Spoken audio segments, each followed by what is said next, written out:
The real tooth fairy. When I was 8 years old, I lost my first tooth. My mother placed it in a tiny plastic treasure box, shaped like a heart, and slid it beneath my pillow. "Go to sleep," she whispered. "The tooth fairy only comes if you're dreaming." I remember asking what she looked like. My mom laughed. "Beautiful, tiny wings, glitter." That was the last comforting lie anyone ever told me about her. Around midnight, I woke to a wet, crunching sound.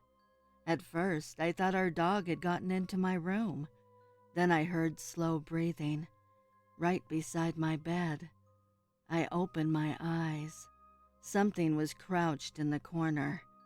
It was woman-sized, but wrong.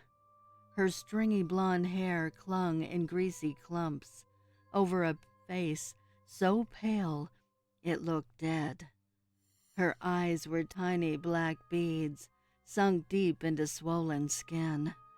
Her mouth stretched too wide, revealing rows of gray, rotten teeth, packed tightly together like broken tombstones. She smiled at me. I froze. Her hands were long and gnarled, fingers bent at strange angles like tree roots.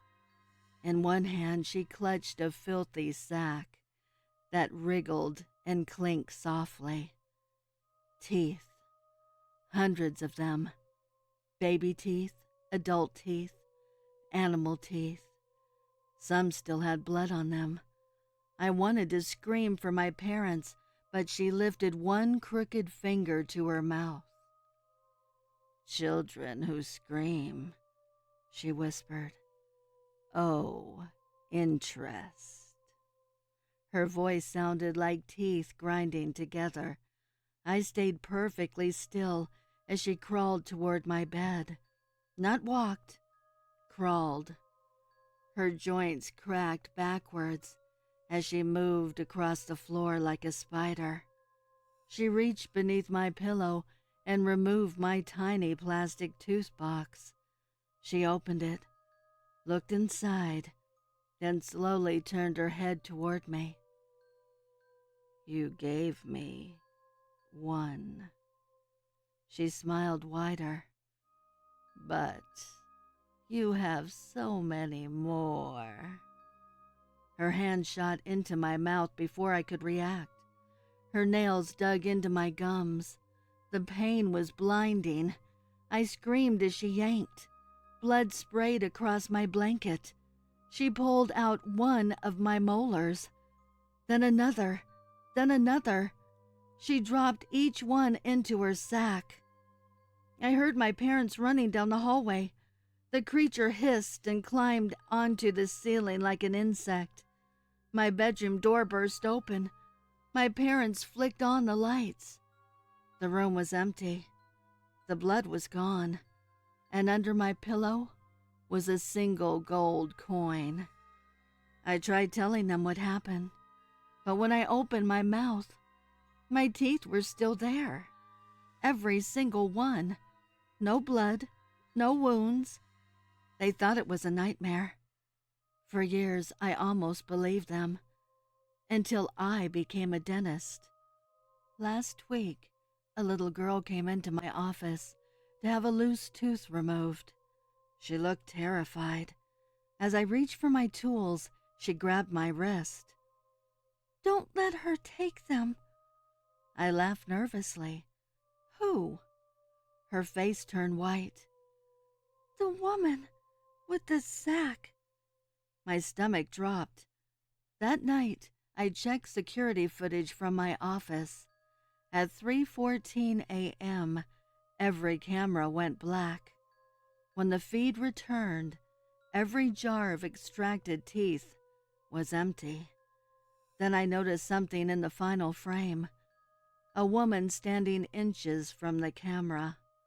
Stringy blonde hair, beady eyes, gray teeth, dingy dress, smiling, and scratched into the lens were 4 words.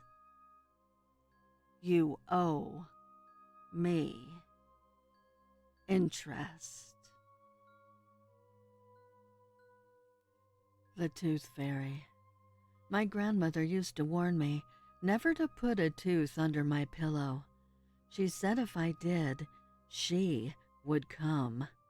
Not the glitter-covered fairy from cartoons, the real one. I laughed when I was 6. Then I lost my first tooth. That night, I tucked it beneath my pillow and waited for magic. Around 2 a.m., I woke to a sound like pebbles rattling together. My bedroom door was slowly creaking open. At first, I thought it was my mother. Then, I saw her silhouette. She was far too tall. She ducked beneath the doorway frame as she stepped inside. Her hair hung in long, stringy blonde strands, wet and tangled as if she crawled from a drain. She wore a dingy yellow dress, stained dark around the hem. Her bare feet were black with dirt. And slung over her shoulder was what looked like an old pillowcase. It wriggled and clinked like hundreds of tiny rocks knocking together. Then she smiled. Her lips peeled back to reveal gray teeth, rows of them, jagged and uneven, some human, some far too large to be human. I realized with horror they weren't all hers. Some were sewn into her gums.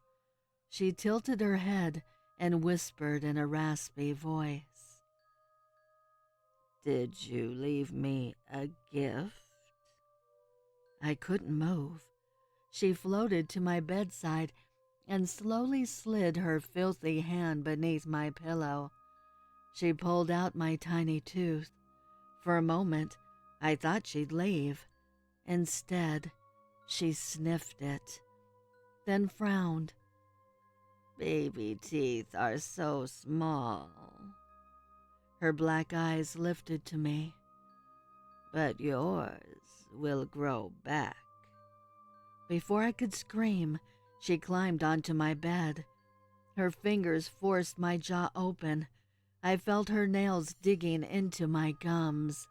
Then, crack! Pain exploded through my skull. She ripped out one of my adult molars. Blood poured down my throat. I choked as she dropped the tooth into her sack. Then she reached for another. My screams finally woke my parents. I heard footsteps racing upstairs. The creature hissed and scurried backward on all fours, moving like a spider. Before disappearing into my closet, she whispered, "I'll return when the rest loosen."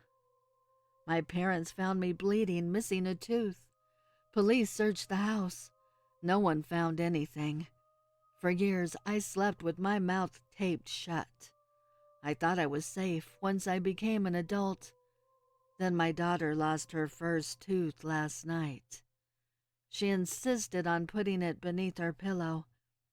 At 3:07 a.m., I woke to rattling. I ran to her room. Her bed was empty. The window was open, and lying on her pillow was a dirty old pillowcase. It was full of teeth. One of them still had braces attached. And tucked inside was a note written in blood. This one had better teeth.